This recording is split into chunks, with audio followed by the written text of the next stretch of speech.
Hi friend, welcome to daily blog Ubharta Bharat channel. मैं हूं आपकी होस्ट रूबी ठाकुर। दोस्तों, इलाहाबाद, हरिद्वार, उज्जैन और नासिक के चार पवित्र नदियों पर चार तीर्थ स्थान के बीच घूमते हुए यह हर वर्ष 12 वर्षों के बाद 4 बार मनाया जाता है। अर्ध कुंभ मेला हर छठे केवल 2 स्थान पर हरिद्वार और इलाहाबाद में आयोजित किया जाता है। प्रत्येक 144 वर्षों के बाद एक महाकुंभ कुंभ को आयोजित किया जाता है, जो कि महाकुंभ कुंभ प्रयागराज में इस बार है। यूपी में जो प्रयागराज में महाकुंभ के मेले का तैयारी लगभग पूरी हो चुकी है। धार्मिक आस्था का केंद्र माने जाने वाले महाकुंभ के दौरान लाखों तादाद से लोग आने की उम्मीद है। अगर आप भी महाकुंभ में आ रहे हैं तो उसे ठहरने की जगहों के बारे में भी आप जान लें, क्योंकि इतने भीड़ में और उतना सर्दी है, उसमें जगह के बारे में जानना बहुत जरूरी है।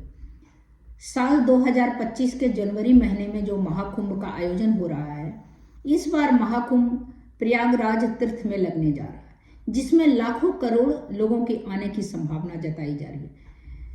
इस तरह ये जो है 13 जनवरी से 26 जनवरी तक ये महाकुंभ मेले का आयोजन हो रहा है। इस बार अगर आप महाकुंभ मेले में जाने का सोच रहे हैं तो कुछ तैयारी पहले से कर लें, क्योंकि बहुत सर्दी पड़ रही है। सबसे जरूरी बात है कि महाकुंभ में आने वाले लोग ठहरने के लिए इधर उधर भटकते हैं सर्दियों के कारण, और जो उम्र वाले होते हैं, जो एजेड पीपल होते हैं, उन लोगों को भी महाकुंभ इतना 12 साल के बाद लगा है, तो उनको भी उत्सुकता रहता है जाने के लिए। घर में से भी जिद करके वो आते हैं, तो उसमें जरूरी है कि उनके सर्दी नहीं हो, तो उनकी तबीयत खराब नहीं हो। उसके लिए पहले से आपको इंतजाम ठहरने का करना पड़ेगा, क्योंकि अभी 8 डिग्री टेम्परेचर से भी कम है। तो इसमें जो है आपका तबीयत खराब हो सकती है, और इसमें आदमी का दम घुट सकता है, सांस बंद हो सकती है, बहुत सारी प्रॉब्लम हो सकती है। चूंकि ऐसे में लोग ज़्यादा आते हैं, होटल भी बहुत महंगे हो जाते हैं, लेकिन कुछ बजट के चलते आश्रम और धर्मशाला में भी रहना लोग पसंद करते हैं। तो आश्रम और धर्मशाला के बारे में अब कम पैसे में कैसे रहना है, तो उसके बारे में मैं आपको बता रही हूँ। भरद्वाज आश्रम, अगर आप प्रयागराज के किसी होटल में नहीं ठहरना चाहते हैं, आपके पास इतना पैसा नहीं है, आप गांव से आए हैं या कहीं से, तो भरद्वाज आश्रम में आ सकते हैं। यह आश्रम ये सबसे पुरानी जगहों में से एक है। इस जगह आपको के त्रिवेणी संगम पर आप कैसे पहुंच सकते हैं? तो दोस्तों, यहाँ तक आपको हर बड़े शहरों से डायरेक्ट ट्रेन या बसेस मिल जाती है। अब ट्रेन की बात करें तो संगम के नजदीक ही प्रयागराज जंक्शन, प्रयागराज शिवकी, प्रयागराज रामबाण और प्रयागराज संगम ये नजदीकी रेलवे स्टेशन है, जो त्रिवेणी संगम से 5 से 7 किलोमीटर की दूरी पर स्थित है। और हवाई मार्ग की बात करें तो संगम के निकट ही प्रयागराज एयरपोर्ट भी बना हुआ है। यह संगम से 13 किलोमीटर की दूरी पर स्थित है। अगर आपका बजट लो है तो आप ट्रेन से बड़े आराम से यहाँ तक पहुँच सकते हैं, और रेलवे स्टेशन के बाहर से या एयरपोर्ट के बाहर से आपको संगम तक ले जाने के लिए शेयरिंग ऑटो या प्राइवेट टैक्सी भी मिल जाती है, जो आपको संगम तक 20 से 30 मिनट में पहुंचा देते हैं। सबसे जरूरी बात, यहाँ रहने की क्या क्या सुविधाएं हैं और यहाँ पर टेंट बुकिंग कैसे करें। अगर आपका ठीक ठाक बजट है तो संगम के निकट ही बहुत से टेंट आपको देखने को मिलेंगे, जो नॉर्मल बजट में आपको मिल जाएंगे। अगर आपको टेंट बुकिंग करना हो तो आप गूगल पर प्रयागराज टेंट बुकिंग सर्च करें, तो आपको वहां से बहुत से अच्छे अच्छे पैकेज मिल जाएंगे। इसमें आपको रेलवे स्टेशन या एयरपोर्ट से टेंट तक पिकअप एंड ड्रॉप की सुविधाएं भी मिल जाती है। और अगर आपका बजट अच्छा है तो आप आसपास के होटल्स में भी रुक सकते हैं। और अगर आपका इतना बजट नहीं है और आपको सस्ते से सस्ती रहने की जगह चाहिए, तो आप डायरेक्ट महाकुंभ के परिसर में पहुंच सकते हैं, जहां सरकार द्वारा रैन बसेरा शिविर उपलब्ध किया गया है, जहां पर आप फ्री में भी रात बिता सकते हैं। और सबसे बड़ी बात यह है कि महाकुंभ के समय पर प्रयागराज में संगम के आसपास ही पंडित प्रदीप जी मिश्रा की शिवमा पुराण की कथा भी हो सकती है, जहां आपको फ्री में रहने की और निःशुल्क भोजन की व्यवस्था देखने को मिलती है। तो दोस्तों, यह है 2025 के महाकुंभ के शाही स्नान की तिथियां। आप एक बात का ध्यान जरूर रखें, जिस दिन शाही स्नान होता है उसके एक दिन पहले सारे प्राइवेट और पब्लिक व्हीकल की एंट्री बंद हो जाती है।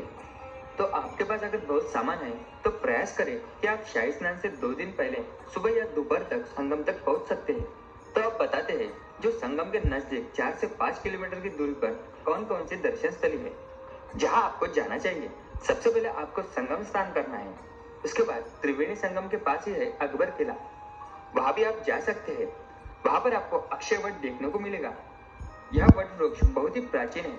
यह वृक्ष सतयुग से यहाँ पर विराजित है। इसका पुराणों में भी वर्णन मिलता है।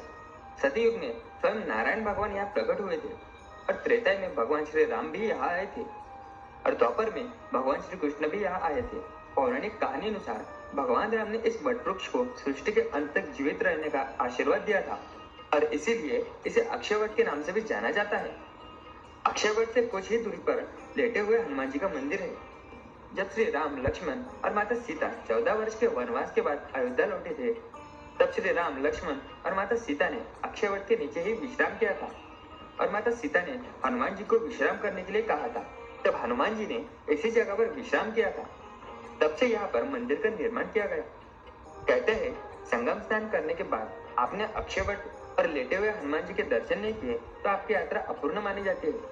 लेटे हनुमान जी के दर्शन के बाद आपको माँ आलोक शंकरी देवी के मंदिर जरूर जाना चाहिए, जो माता सती का एक शक्तिपीठ है, जहाँ पर माँ सती के हाथ का पंजा गिरा था। यहाँ पर माँ के झूले के स्वरूप में दर्शन होते थे। तो आलोक शंकरी मंदिर के बाद आप जा सकते हैं महर्षि भारद्वाज पार्क। यहाँ पर महर्षि भारद्वाज जी का आश्रम है। जब भगवान राम पहली बार चित्रकूट जा रहे थे तब उन्होंने महर्षि भारद्वाज जी को चित्रकूट का रास्ता पूछा था और दूसरी बार वनवास आते समय भगवान राम यहाँ आए थे। दोस्तों, महर्षि भारद्वाज आश्रम के सामने ही आपको Netram Moolchand and sons restaurant दिखेगा, जो यहाँ का बहुत ही पॉपुलर रेस्टोरेंट है। तो यहाँ पर आप भोजन भी कर सकते हैं। पास में ही स्वराज भवन और आनंद भवन म्यूजियम है। इसके बगल में ही शहीद चंद्रशेखर आजाद पार्क है। इसके बाद है श्री वेणी माधव मंदिर। इसके दर्शन तो आपको करना ही पड़ता है। श्री वेणी माधव मंदिर से 10 मिनट की दूरी पर है श्री नाग वासुकी मंदिर। पौराणिक कहानी अनुसार समुद्र मंथन के बाद वासुकी नाग बहुत थक गए थे। तब उन्होंने भगवान नारायण से विश्राम के लिए कोई स्थान मांगा था। तो नारायण ने उन्हें यह स्थान बताया जहां वो शांति से विश्राम कर सके। तभी से यहाँ नागराज वासुकी निवास कर रहे हैं। श्री नाग वासुकी मंदिर के बाद आप शाम को पुनः त्रिवेणी संगम पर आ सकते हैं।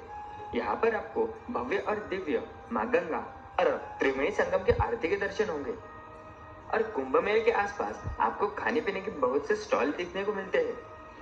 दोस्तों, अब बात करते हैं महाकुंभ तक आने जाने का, खाने पीने का और बाकी सभी टोटल बजट। दोस्तों, एक दिन और एक व्यक्ति का कम से कम 5 से 6 हजार रुपए और ज्यादा से ज्यादा 10 हजार तक बजट जा सकता है और ये आपके ऊपर डिपेंड करता है कि आप किस राज्य, किस जिले में रहते हो और वीआईपी फैसिलिटी यूज करते हैं या नॉर्मल फैसिलिटी। इससे भी आपका बजट कम ज्यादा हो सकता है। तो दोस्तों, आपको यह जानकारी कैसी लगी? यहाँ एसी नॉन एसी दोनों तरह के कमरे हैं, लेकिन अभी एसी का क्या जरूरत है, ऐसे ही बहुत सर्दी पड़ रहा है। आप अपने सुविधा और बजट के हिसाब से यहाँ पर रूम बुक करवा सकते हैं। प्रयागराज रेलवे स्टेशन से इसकी दूरी मात्र 3.5 किलोमीटर है। उसी तरह जैन धर्मशाला, अगर आप किसी धर्मशाला में रुकने के बारे में सोच रहे हैं तो जैन धर्मशाला जा सकते हैं। यहाँ आपको कम बजट में बेहतरीन सुविधा मिलेगी। 500 से 1500 के आसपास 2 बेड वाले कमरे को बुक करवा सकते हैं। इस धर्मशाला में 2 बेड वाले नॉन एसी कमरे का किराया 600 रुपये के आसपास है। ये धर्मशाला अजंता सिनेमा के पास चांद जीरो रोड पर है। भारतीय सेवाश्रम, ये आश्रम भी बजट में है, लेकिन प्रयागराज स्टेशन से इसकी दूरी करीब 8 किलोमीटर है। यहाँ पर कई पहले ही अपने कमरे बुक करवा के रखते हैं। इस आश्रम में सिंगल रूम के लिए, डबल रूम के लिए, सिंगल से लेकर डबल बेड बहुत कम पैसे से बुक कर सकते हैं। खास बात है कि यहाँ वाईफाई की सुविधा भी है। ये तुलाराम बाग एमजी रोड पर है। तो इस तरह करके आप चाहिए तो वहाँ पर आश्रम भी, भारत सेवाश्रम, जैन धर्मशाला, भारद्वाज आश्रम, ये सब बुक करवा सकते हैं। आप अगर कम 500 से लेके 1000, 1500 में अगर कर सकते हैं, क्योंकि इतना भीड़ है और आप, आपके बच्चे, आपके परिवार, आपकी माँ, पिता, कोई भी अगर रहे तो किसी को जो है तबीयत किसी की खराब नहीं हो जाए। एक तो कुंभ में ठंडा पानी में नहाना, ऊपर से रहने का व्यवस्था नहीं, बहुत ही तकलीफदायक हो, तो इस तरह में कुछ परेशानी नहीं आ जाए आप लोग को, तो इसलिए पहले से बुक करवा लें तो ज़्यादा बेहतर होगा।